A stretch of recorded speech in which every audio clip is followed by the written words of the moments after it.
বাবা মার কাছে যাওয়া মানেই রাজরানীর মতো থাকা। তো সকালে ব্রেকফাস্ট করছি ঝাল সুজি বা মানে সুজির উপমা দিয়ে যেটা বলো, টিভি দেখছি আর খাচ্ছি আর একটু ঢং করছি, কেননা ওখানে তো কোনো কাজ নেই। তো একটু ঢং করেই খাচ্ছিলাম, একটু চোখ মুখে মানে কত কায়দা করছিলাম। তারপরে খাওয়া দাওয়া করে ব্রেকফাস্ট করে দোকানে গেছিলাম কন্ডিশনার আনতে। তো এই যে দেখো এটা বসে রয়েছে পুচকিটা। তো এরপরে এই যে হেঁটে হেঁটে দোকানের দিকে যাচ্ছি। তো এত রোদ্দুর, আমাদের বাড়ি থেকে একদম পাশে দোকান। তো টুক করে গেলাম, গিয়ে একটু দাঁড়িয়েছিলাম। এই যে রাস্তাঘাট দেখেছিলাম, ভাঙাচোরা রাস্তা, আগে না ভালো ছিল। এই যে পাইপ বসিয়েছে, জলের পাইপ, তো তারপর থেকে এরকম হয়েছে আর কি।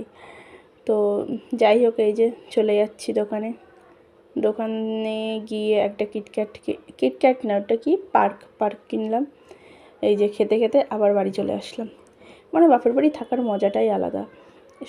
মানে যে আমরা মেয়েরা শ্বশুরবাড়িতে তো একরকম, বাপের বাড়িতে আর একরকম। আমার অবশ্য ভাই নেই বা দাদাও নেই, আমার বোনেরা এখনও রয়েছে, ওদের বিয়ে হয়নি, ওরা খুবই ছোট। তো মেজো বোনটা একটু বড়, ছোটো বোনটা খুবই ছোট।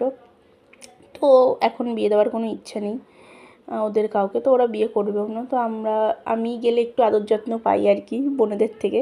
তো দেখো দুপুরে বাবা রান্না করেছিল, আমার বাবা না জিজ্ঞাসা করছিলো মা কী খাবি, তো ইলিশ মাছ আর নয়, বললাম নিয়ে আসো।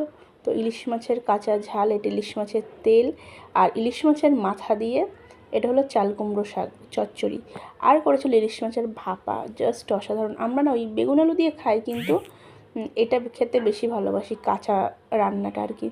তো পিসটা দেখো জাস্ট মানে ওয়াও, দারুণ লেগেছে, অসাধারণ ছিল মাছের টেস্টটা। আমি এটা গেছি না অনেক দিন আগে, আমি যে ভিডিওটা দেব সেটাই মানে এডিটই করা হয়নি, তো কীভাবে ওই জন্য দেওয়া হয়নি। তারপরে সন্ধেবেলা ছোটো বোন আনলো মোমো, যেহেতু রয়েছি ওখানে, এলাহি ব্যাপার।